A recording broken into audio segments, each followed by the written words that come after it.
Salve, salve, rapaziada. Segundou, início de semana, boa semana para todos. E é o que está aí no título, né? O que está aqui também na legendinha. Essa semana temos a final da Libertadores, principal competição do continente. Será decidida no próximo sábado. Tá chegando o grande dia. Ansiedade total para a torcida do Atlético Paranaense e para a torcida do Flamengo.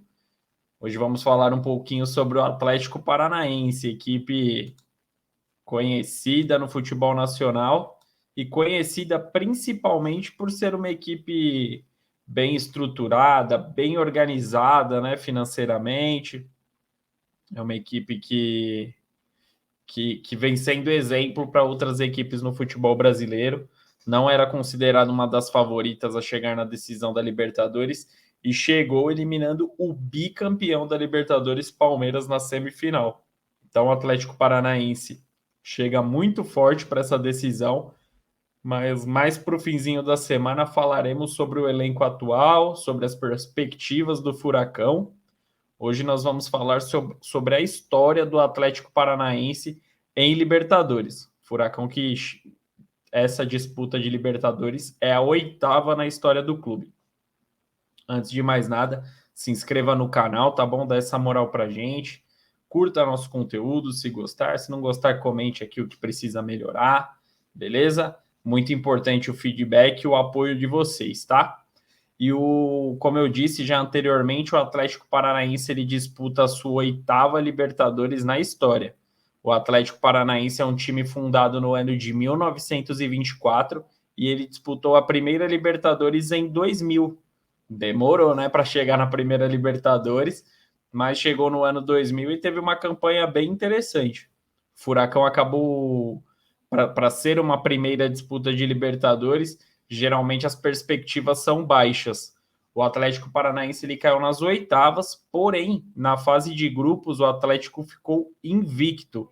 Foram 5 vitórias, né? E um empate ainda, apenas. O grupo do Atlético tinha o Emelec, o Nacional e o Alianza Lima, com equipes tradicionais do futebol sul-americano. O Furacão se destacou nessa primeira Libertadores, mas acabou caindo nas 8ª de final.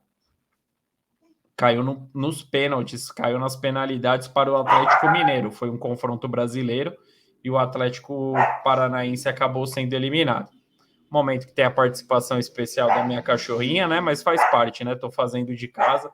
Aqui tem uma imagem ó, do ano 2000, do Atlético Paranaense enfrentando o Nacional do Uruguai, que o Atlético se deu bem contra os uruguaios na primeira campanha. O Nacional do Uruguai, gigante do futebol sul-americano, e o Atlético Paranaense foi melhor na primeira fase que os próprios uruguaios. Chegou bem, estreou bem na Libertadores. A segunda participação do Atlético em Libertadores foi no ano de 2002. 2 anos depois, o Furacão retornava às disputas de Libertadores. Mas aí a campanha não foi nada legal para o Furacão. Passou aquele frio na barriga da estreia em Libertadores em 2000. A torcida esperava em 2002 uma equipe mais cascuda na competição, com mais malandragem, mas não deu certo. Malandragem no bom sentido, né? O Atlético ele foi eliminado na primeira fase e com direito à goleada sofrida contra o América de Cali. Perdeu por 5-0 contra a equipe colombiana. E um outro resultado bem interessante foi o empate de 5-5 lá na Bolívia contra o Bolívar. Então é difícil ver um empate de 5-5, não é todo dia que se vê, e o Atlético conseguiu esse feito lá na Bolívia, o empate de 5-5 lá falta ar, né, para os jogadores brasileiros, né, por causa da altitude, e o Atlético conseguiu marcar 5 gols, porém na defesa nada deu certo, né. Nesse grupo, nessa fase de grupos, na segunda disputa, o Atlético ele venceu uma partida, empatou 2 e perdeu 3. E a equipe tinha bons nomes, bons atletas que fizeram história depois em outras equipes ou no futebol brasileiro, como o Kleberson, que foi campeão do mundo em 2002, mesmo ano dessa Libertadores, e o Dagoberto atacante que foi multicampeão pelo São Paulo, estava nesse elenco de 2002.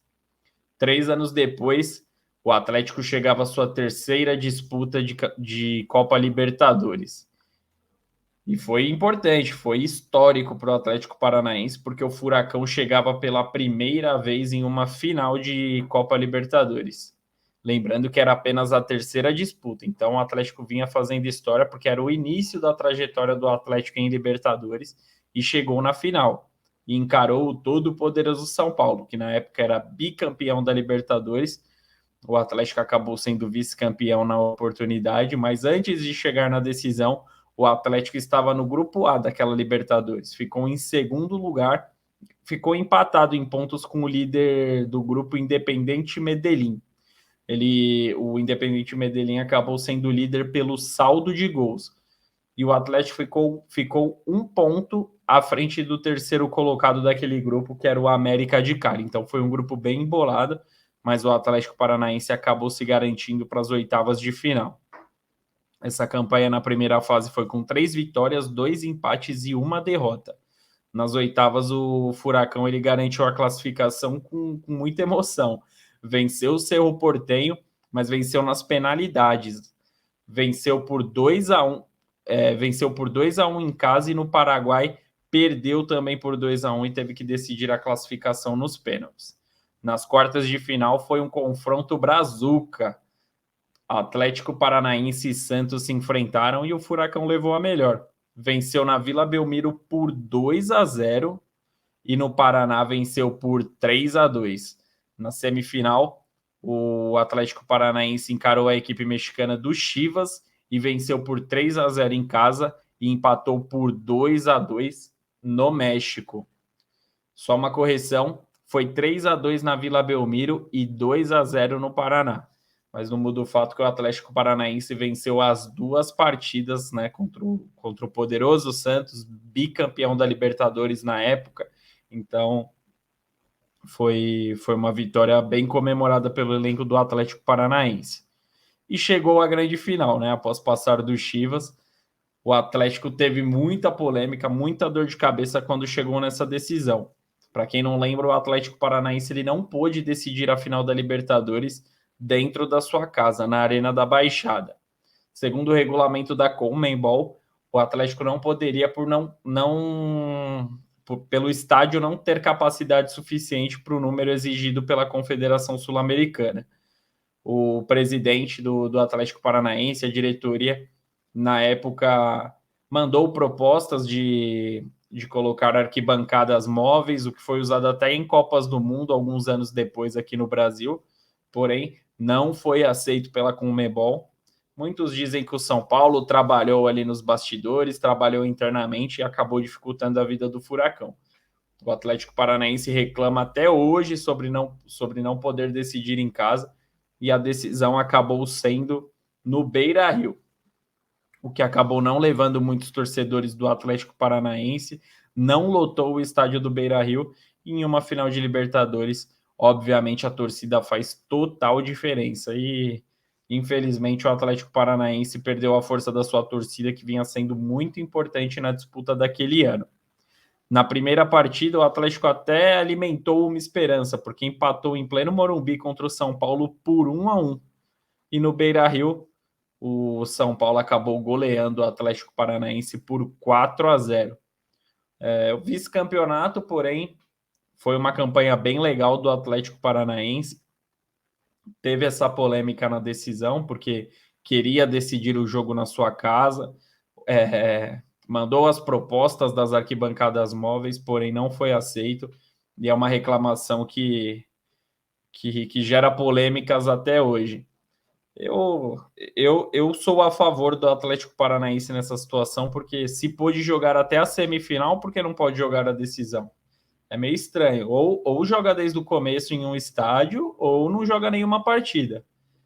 Ficou meio sombrio aí, meio nebuloso essa história, mas no fim das contas, o Furacão acabou se dando mal, mas estava com o nome marcado na história por chegar pela primeira vez em uma decisão de Copa Libertadores da América. E no terceiro ano apenas, né, que aí disputava a principal competição do continente, o Atlético Paranaense foi longe, mas acabou cedendo o título. São Paulo acabou sendo tricampeão da Libertadores daquele ano. Tá aí abrindo a imagem do o Durval. O Durval jogava nessa época no Atlético Paranaense, marcando o Josué. Uma foto da decisão que o Atlético Paranaense acabou se dando mal. Os principais destaques do Atlético naquela equipe eram o Aloysio Chulapa, que depois até jogou no São Paulo, o Durval, que está na imagem aí, e o Fernandinho. O Fernandinho que depois fez sucesso no Manchester City, na seleção brasileira, futebol europeu, e voltou. Ele está novamente no Atlético Paranaense e vai ter a honra de jogar a segunda final de Libertadores pelo Atlético Paranaense. Eu não pesquisei sobre isso, depois eu vou pesquisar, eu trago no Rapidinha mais para o final da semana, se o Fernandinho é o único jogador de 2005 que está nesse elenco aí de 2022. Marcante para ele se ele for o único jogador que disputou as duas finais de Libertadores pelo Furacão. E após isso, o Aloysio ele foi o principal destaque. Eu citei esses três nomes, o Aloysio, o Durval e o Fernandinho, mas o Aloysio foi o grande nome do Atlético Paranaense na Libertadores, tanto que depois ele foi contratado pelo São Paulo. Ele marcou 4 gols na Copa Libertadores, 2 ele marcou contra o Santos nas quartas de final, 1 ele marcou nas semifinais contra o Chivas, e o gol de empate que foi marcado contra o São Paulo lá no Morumbi foi dele também. Então foi muito decisivo, marcou nas quartas de final, na semi e na final. Quando precisou do homem, o homem estava lá para decidir. O Aloysio Chulapa não é bom só de Danone, não. É bom em decisões, aí, em grandes jogos. Ele não pipocou lá pelo Atlético Paranaense, não. E após isso, depois dessa final, o Atlético Paranaense ficou, né, muito conhecido, uma equipe mais respeitada no cenário sul-americano. Mas depois dessa final, o Atlético ficou 9 anos sem disputar uma Libertadores. O retorno do Atlético Paranaense em Libertadores foi apenas no ano de 2014. Porém, o Atlético acabou não passando da fase de grupos, um grupo que tinha The Strongest, Vélez Sarsfield e Universitário. Era um grupo que o Atlético Paranaense tinha totais condições de classificação. O adversário mais difícil, óbvio, é o Vélez Sarsfield da Argentina, mas o Universitário do Peru e o The Strongest da Bolívia, o Atlético tinha condições de passar, mas acabou decepcionando a torcida dessa vez. Depois de 2014, demoraram mais 3 anos para o Atlético disputar novamente a Liberta. Foi no ano de 2017 e dessa vez o Atlético chegou nas oitavas, acabou parando nas oitavas de final e ele garantiu a classificação em um grupo bem complicado. Era um grupo que tinha o Flamengo, San Lorenzo e Universidade Católica. O Flamengo ficou pelo caminho nessa Libertadores. Os dois adversários, né, dessa grande final de Libertadores estavam no mesmo grupo na Libertadores de 2017 e o Furacão se deu melhor. Será que é um bom presságio para o Atlético Paranaense? Porque já se enfrentaram em Libertadores e o final foi mais feliz para o Atlético Paranaense, né? Brincadeiras à parte, porque outra decisão, outro time. Hoje o Flamengo está muito bem estruturado, tem um elenco, um dos melhores elencos da América do Sul. Vai ser uma partida bem complicada, mas fica aí o relato, né? Se enfrentaram no grupo de 2017 na Libertadores e o Atlético se deu melhor. Nas oitavas de 2017, quando o Atlético passou, ele foi derrotado pelo Santos. Perdeu as 2 partidas para o Peixe e o Peixe acabou dando o troco da Libertadores de 2005, quando o Furacão eliminou o Santos. Em 2017 foi a vez do Santos dar o troco na equipe paranaense.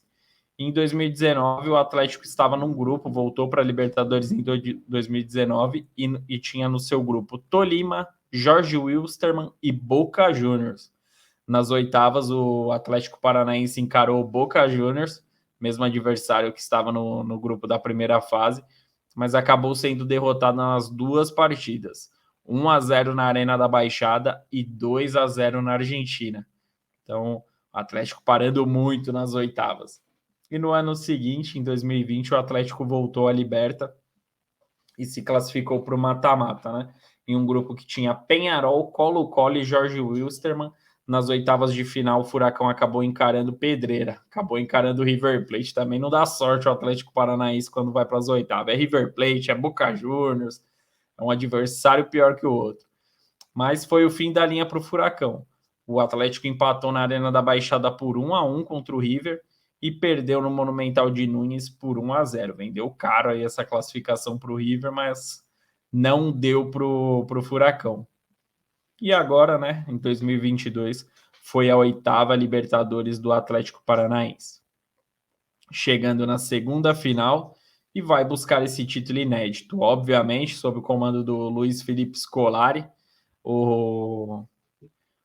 A equipe do Atlético chega forte, é uma equipe que tem um treinador que é copeiro, que vai lutar, obviamente, por esse título. O Atlético, que é multicampeão no futebol nacional, tem muitos títulos, é uma equipe... É por muitos considerada uma equipe mediana no futebol. Para mim, ela já é uma equipe grande, ela já alcançou o patamar de uma grande equipe do futebol brasileiro. O Atlético Paranaense ele tem 25 campeonatos estaduais, campeonatos lá do Paraná, campeão brasileiro da Série B em uma oportunidade, campeão da Série A em uma oportunidade, uma Copa do Brasil e 2 Copas Sul-Americanas. Então, o Atlético Paranaense vem colocando o seu nome na história do continente, já é bicampeão da Sul-Americana e vai brigar agora pelo principal título do continente. Será que dá para o Furacão? É um grande jogo, hein, no sábado. Vai ser um baita de um jogo. Tem mais algumas imagens aí que está abrindo do Atlético Paranaense nessa história de Libertadores. Em 2014, o Didico estava no Atlético Paranaense. Quem não lembra? Se alguém não lembra ou alguém não sabe, tá aí, ó. O Adriano Imperador disputou Libertadores pelo Atlético Paranaense. Não deu muito certo, acabou caindo nas oitavas. O Adriano também não foi muito bem pelo Furacão, ficou pouco tempo lá, mas disputou essa Libertadores no ano de 2014 pela equipe paranaense. Ficou na primeira fase, aliás, né? O Furacão retornava a Libertadores, o Adriano Imperador foi o jogador, né? O craque contratado, estava em recuperação, muita gente não acreditava no Adriano, o Atlético Paranaense deu essa oportunidade, mas infelizmente para o Atlético Paranaense e para o próprio Adriano Imperador não deu certo. O projeto Libertadores e o projeto Didico no Furacão não deu certo. Que é uma imagem da Liberta de 2017.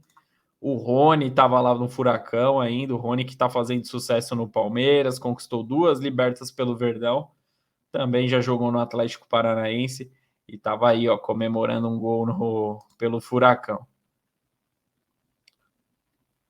O Thiago Heleno foi um dos principais jogadores da Libertadores do ano de 2020, um dos principais defensores, foi eleito em uma pesquisa da Conmebol. O Thiago Heleno, na primeira fase, foi um dos principais nomes na defesa. Então, tá aí esses registros, jogadores importantes que passaram pela história do Atlético Paranaense, principalmente nas disputas de Libertadores, que é o principal foco dessa semana, é o assunto da semana. Não tem como fugir disso, porque ou o Flamengo conquistará o tricampeonato da Libertadores, ou o Atlético Paranaense será o mais novo brasileiro a conquistar a América. Quem será que levará a melhor? Esse vídeo foi um breve resumo da história do Atlético Paranaense que disputou 8 Libertadores, começou a disputa da competição continental em 2000, demorou para chegar, e dos anos de 2017 para cá, 2014 para cá, o Atlético Paranaense ele se faz mais presente na Libertadores. E é o grande segredo, né? Uma equipe que quer conquistar a Libertadores tem que ter sequência na competição, tem que estar sempre na disputa. E o Atlético, um fato interessante, que sempre que o Furacão passou das oitavas de final, o Atlético chegou na final. Ou ele para na fase de grupos, ou ele para nas oitavas, mas quando ele passa das oitavas, segura o Furacão, que ele só para na final. Será que o Furacão será campeão pela primeira vez no próximo sábado? Obrigado para você que acompanhou aí esse vídeo, esse resumão, esse TBT do Atlético Paranaense em Libertadores. Se inscreva no canal, tá bom? Dá essa moral pra gente. Um grande abraço a todos e uma ótima semana, rapaziada. Tamo junto e até a próxima.